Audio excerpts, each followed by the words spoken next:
그동안 해외 정상들과 회담할 때마다 지각대장으로 유명했던 블라디미르 푸틴 러시아 대통령이 시진핑 주석을 만나기 위해서 중국을 방문하면서 완전히 스타일을 구겼습니다. 우선 일정부터 방문 형식 등 어느 것 하나 푸틴을 배려한 대목이 보이질 않습니다.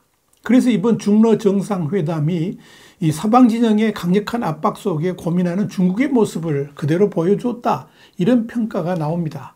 와이타임스가 그 속내를 철저하게 분석해 보겠습니다. 지금 시작합니다.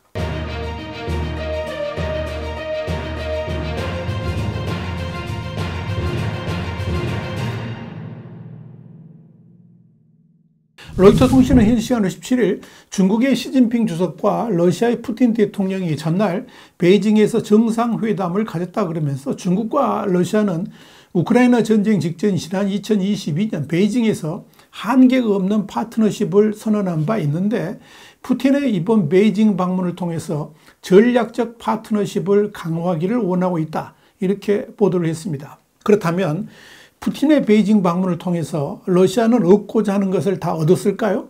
일전에 선언을 했던 제한 없는 파트너십은 견고하게 다져졌을까요? 흥미로운 것은 푸틴의 베이징 방문 일정이 지나치게 의아스럽다 할 정도로 비정상적이었다는 점입니다. 푸틴은 16일 베이징에 도착을 해가지고 1박 2일의 일정으로 시진핑 주석과 정상회담 일정을 수행했습니다. 형식은 국빈 방문입니다. 이번 푸틴의 베이징 일정은 푸틴이 지난 7일 집권 5기를 시작한 이래 첫 해외 순방이자 지난해 10월 1대1로 10주년 정상회의 이후에 7개월 만의 일입니다. 푸틴의 방중은 23번째이고 시 주석과의 회담은 43번째입니다. 그런데 이렇게 밀착된 양국 관계에다가 푸틴의 5선 취임 이후 첫 순방지인 중국에서 겨우 1박 2일의 일정으로 회담을 진행한다? 이거 이상하지 않습니까? 그것도 6일 꼭두 새벽인 4시에 베이징에 도착을 해가지고 촘촘히 잡혀있는 일정을 따라서 온종일 회담하고 귀빈을 만나는 시간들을 보냈습니다. 그동안에 해외 정상을 만날 때마다 지각을 일삼는 무례를 서슴지 않고 보여줬던 푸틴이지만, 이번 베이징 일정에서는 한마디로 숨 쉴 틈도 제대로 없이 바쁘게 일정을 소화했다라고 보면 됩니다. 말이 1박 2일이지 실제는 그냥 하루입니다. 저녁 만찬 일정 이후에 아무런 스케줄이 없었고, 그 다음날 바로 중국의 모스크바로 일컬어지는 하얼빈으로 떠났습니다. 푸틴은 지난해 10월 1대1로 10주년 정상회의 때도 2박 3일 일정을 소화했습니다. 그때는 국제 행사에 참석한 케이스임에도 2박 3일의 여유 있는 일정이었습니다.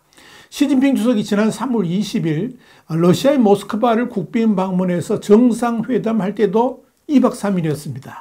그런데 이번 푸틴의 베이징 일정은 새벽 4시부터 시작해가지고 강행군으로 진행이 됐는데 겨우 하루에 불과했습니다. 그 다음날 하얼빈으로 가서 일정을 보내기는 합니다만은 이는 정상회담과는 전혀 관계가 없는 사실상의 형식적 시간들입니다. 사실 이 정상회담, 그것도 국빈 방문의 경우에 그 일정을 보면 두 나라의 관계는 물론이고 그 회담에 대해서 얼마나 중요하게 생각하고 또 의미를 부여하는지 가늠해 볼 수가 있습니다.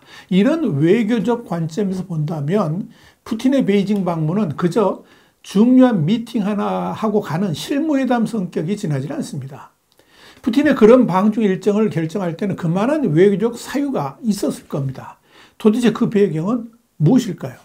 시진핑과 푸틴 간의 정상회담은 베이징의 인민대회당에서 소인수회담을 시작으로 해가지고 확대회담까지 2시간 30분 정도 진행됐습니다. 그리고 공동문서 10개 서명을 했습니다. 서명된 협정에는 양국 국경 지역인 볼쇼이 우스리스키 섬 개발, 그리고 중국 소고기 수출, 브릭스 전문가 포럼 개최, 언론 협력, 정보 교환, 비즈니스 협회 사이 협력, 이런 것들이 포함되었습니다. 또 정상회담 후에 연 공동 기자회견에서 양국은 우크라이나 위기를 정치적으로 해결하는 것이 올바른 방향이라고 일치되게 인식한다, 이렇게 말했습니다.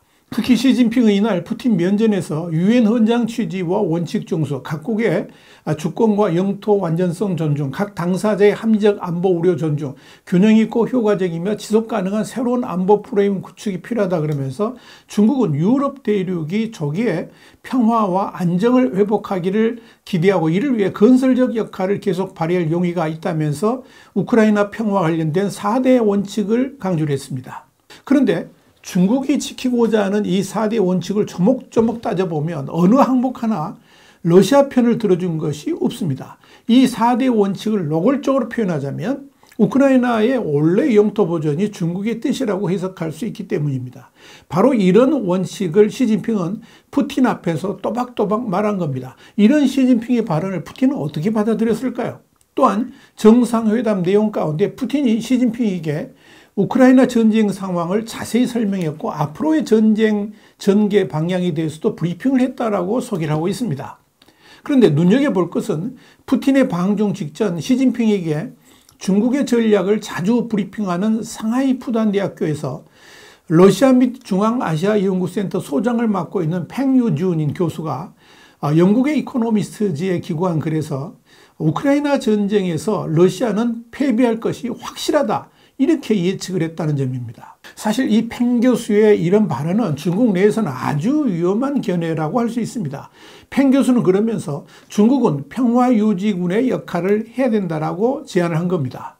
팽 교수의 의견이 만약에 시진핑에게 전달되었다면 이는 사실상 중국과 러시아의 미래에 엄청난 영향을 미쳤다라고 볼 수 있을 겁니다. 곧바로 중국이 러시아를 지나치게 지원을 하다가는 중국이 제일 먼저 유럽으로부터 거리두기를 당할 수 있을 것이기 때문에 그런 겁니다. 그런 우를 시진핑이 저지를 리가 없겠죠. 시진핑 푸틴의 베이징 방문 직전에 프랑스를 찾아서 에마뉴엘 마크롱 대통령 그리고 우르졸라 폰 데어 라이엔 유럽연합 집행위원회 위원장을 만났습니다. 이 회담에서 시진핑은 유럽이 중국을 향해 마음을 열어주기를 간곡하게 호소를 했습니다.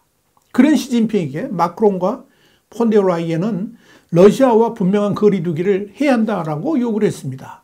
이것이 시진핑의 딜레마입니다. 유럽이냐 러시아냐, 답은 이미 나와 있습니다. 그런 시진핑의 생각이 이번 푸틴과의 만남에 반영된 것은 아닐까요?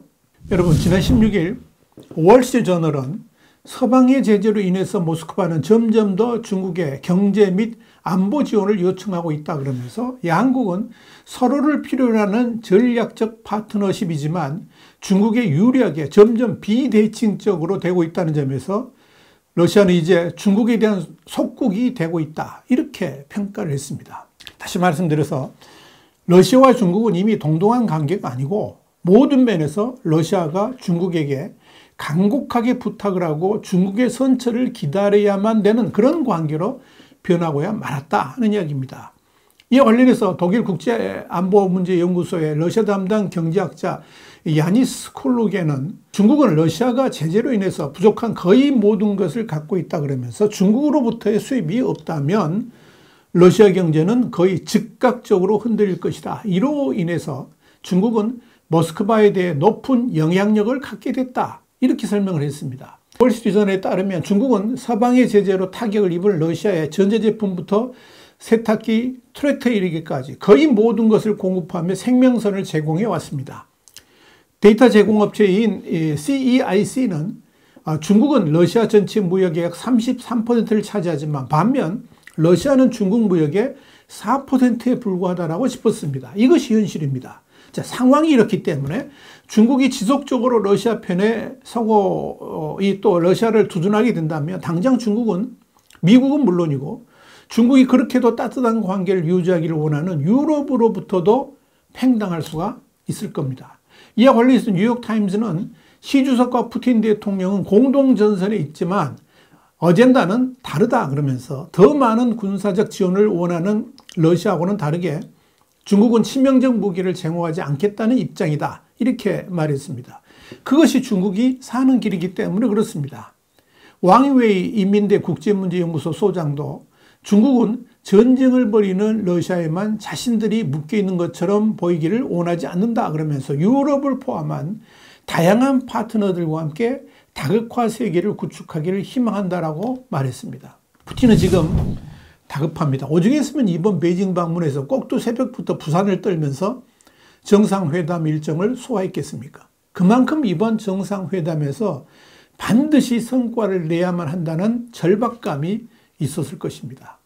푸틴이 이번에 수행원으로 데려온 사람들도 과거 대비 금융과 경제 인사가 대폭 늘어났다는 점도 주목해야 됩니다.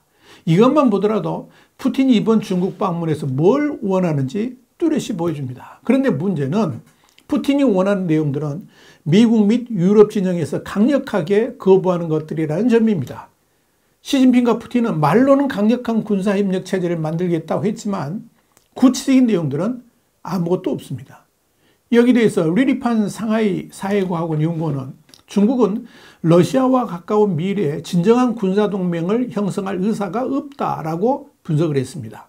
시진핑은 또 러시아의 에너지를 지나치게 의존하는 것도 거부를 했습니다. 이는 푸틴 입장에서는 속이 탈 일입니다. 이번 중러 정상 간에 체결된 협정에 시베리아 서부와 중국을 연결하는 3,350km의 시베리아 힘2 가스관 건설 추진 합의가 담기지도 않았습니다. 푸틴의 수건 사업이 이렇게 날아간 것입니다. 이런 어설픈 중러 관계에 대해서 홍콩의 사우스차이나 모닝포스트는 중국은 미국의 새로운 제재 위협 속에서 서방과의 정면 대결을 피하기 위해서 러시아와 미국 간의 균형을 유지해야 될 상황이다. 이렇게 평가를 했습니다. 결국 이번 중러 정상회담은 중국을 압박하는 미국과 유럽에게 중국이 러시아를 어떻게 대하는지 노골적으로 보여주었다라고 평가할 수가 있을 겁니다. 이렇게 갈수록 어려워지는 러시아의 환경 때문에 5기 대통령으로 취임하자마자 9일 만에 시진핑 형님을 찾아왔지만 푸틴은 사실상 빈 그릇만 떠안은 채 중국 동북부 헤이룽장성의 하얼빈으로 갔습니다. 이곳에서 미국의 제재 대상에 포함된 하얼빈 공업대학에서 연설하는 것으로 중국 방문 일정을 마무리합니다. 왠지 씁쓸해 보이는 푸틴의 뒷모습입니다. 와이타임 정세 분석이었습니다. 감사합니다.